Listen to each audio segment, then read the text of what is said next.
Pick up a rock right now. Just imagine it in your hand. You could probably guess how to break it into something sharp, within a few tries. Your ancestors couldn't. It took them over 2 million years to figure that out. Not 2,000, not 20,000, 2 million. And the reason why has almost nothing to do with intelligence.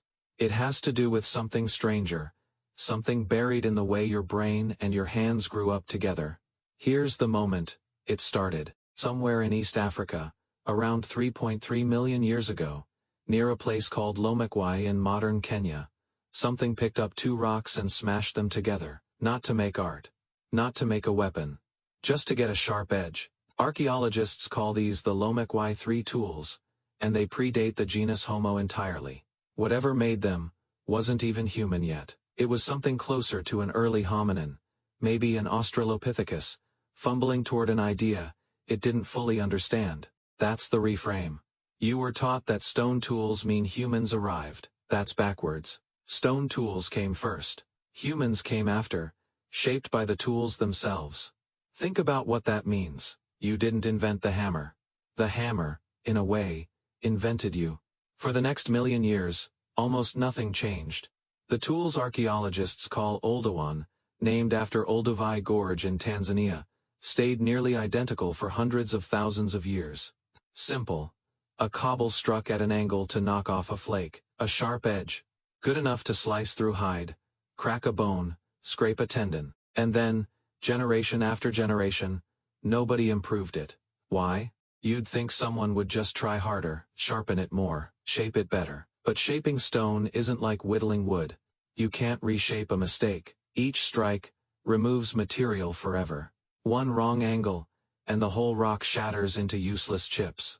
There's no undo button on flint. Every failed attempt is a wasted piece of raw material, and wasted hours walking to find more. So the real bottleneck wasn't imagination. It was risk. Imagine walking for hours to find the right kind of stone. Not any rock works. You need something with the right internal structure, fine-grained enough to fracture predictably, like flint, chert, or obsidian. You carry it back. You sit down. You raise a hammerstone and strike. If your angle is even slightly wrong, the whole piece can shatter into fragments too small to use. Now you've lost the stone, lost the walk, lost the hours. For a small foraging group with limited time, and limited stone sources nearby, that kind of failure had a real cost. Innovation is easy when failure is cheap. It's brutally hard when failure means walking for miles again, with nothing to show for it.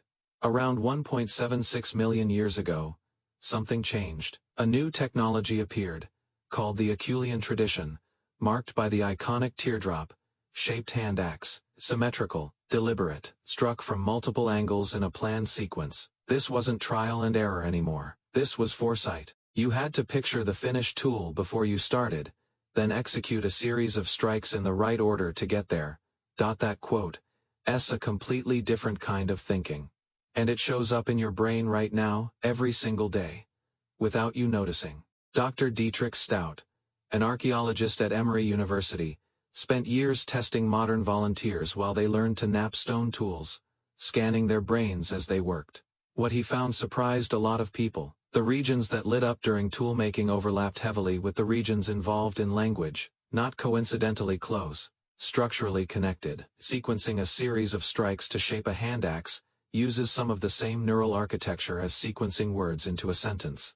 Read that again. The mental grammar you use to speak right now may have been built, in part, by the mental grammar of hitting rocks in the right order. You don't think about grammar when you talk. You just talk. Your ancestors, after enough generations of toolmaking, stopped having to think through every strike too. It became embodied, automatic, the kind of thing you do while your mind wanders somewhere else entirely. Here's where it gets stranger. Kathy Schick and Nicholas Toth, two of the most influential researchers in what's called experimental archaeology, spent decades actually making stone tools themselves and teaching others to do it, including, in one famous case, a bonobo named Kanzi. Kanzi could strike rocks together. He produced sharp flakes. But he never developed the planning, the sequencing, the anticipation of shape that defines Acheulean technology. He could cause a fracture. He couldn't picture a future object and work backward from it. That gap, between causing a break and picturing an outcome, might be one of the clearest lines between an animal mind and a human one. And it wasn't just about the brain, it was about the body too. Making a hand axe well requires a very specific kind of grip strength. A precise coordination between the thumb and fingers, a wrist that can rotate the way yours does right now without you thinking about it. Some researchers argue the hominins making Acheulean tools already had modern-style hand proportions, hands built for precision as much as power. So the tool shaped the hand, and the hand shaped the tool, back and forth, generation after generation, in a loop that had no clear beginning. You don't usually think of your thumb as ancient technology, but the specific way it opposes your fingers, the way it lets you pinch a pen or thread a needle, was refined over millions of years, partly because rocks demanded it. Every time you hold something small between your thumb and forefinger without effort, you're using a shape that stone helped carve. Now here's the twist you didn't see coming. This whole process, the slow crawl from smashing rocks to shaping them with intention, took so long partly because teaching was hard.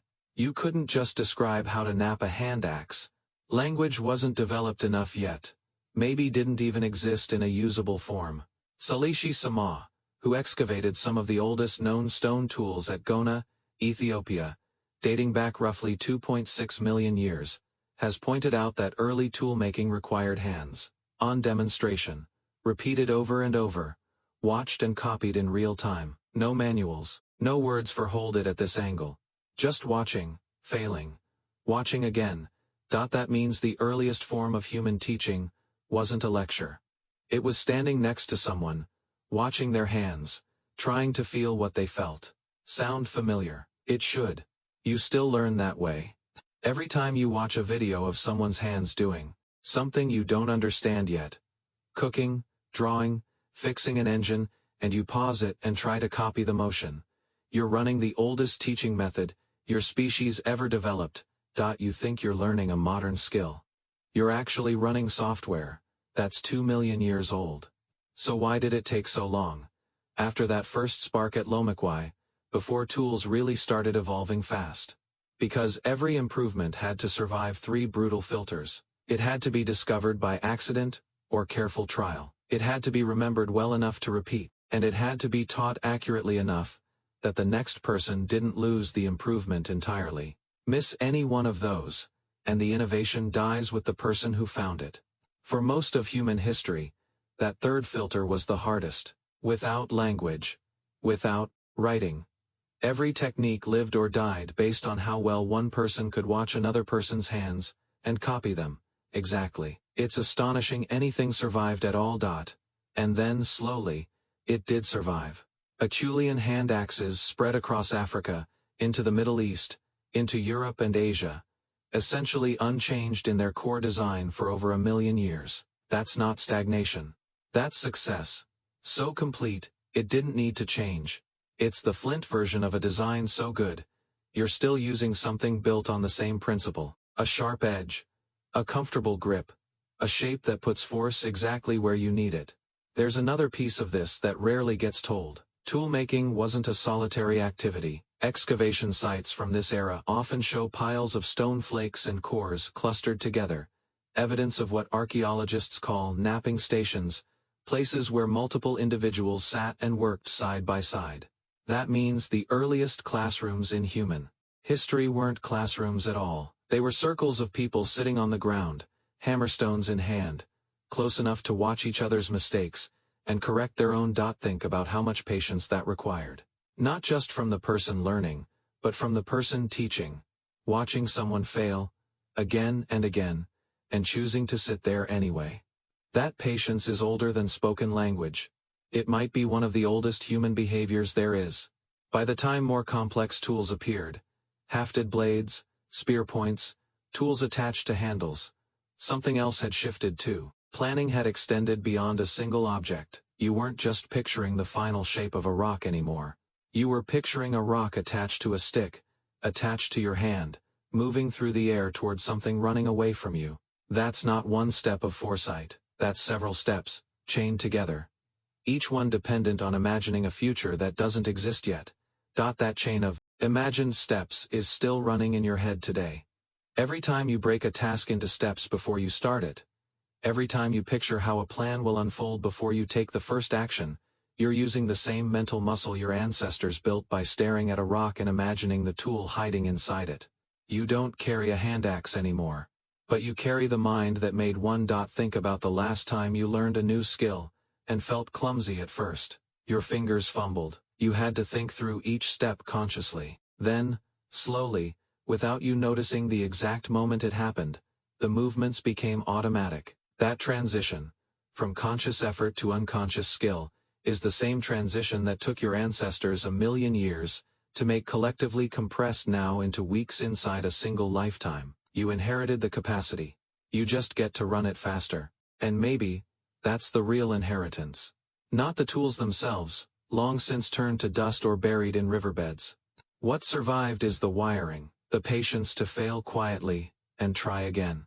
The ability to picture something that doesn't exist yet, and work backward from it, strike by strike, step by step, until it does. So the next time you pick something up, a pen, a phone, a set of keys, and your hand automatically finds the right grip without you thinking about it, remember what that automatic feeling cost. 2,000,000 years of failed strikes, shattered stone, and patient hands teaching other patient hands. One silent lesson at a time. Pick up a rock right now. Just imagine it in your hand. You'd probably guess how to break it into something sharp within a few tries. It took your ancestors 2,000,000 years to learn that, and somewhere in the quiet, automatic confidence of your own hands, that entire history is still holding on.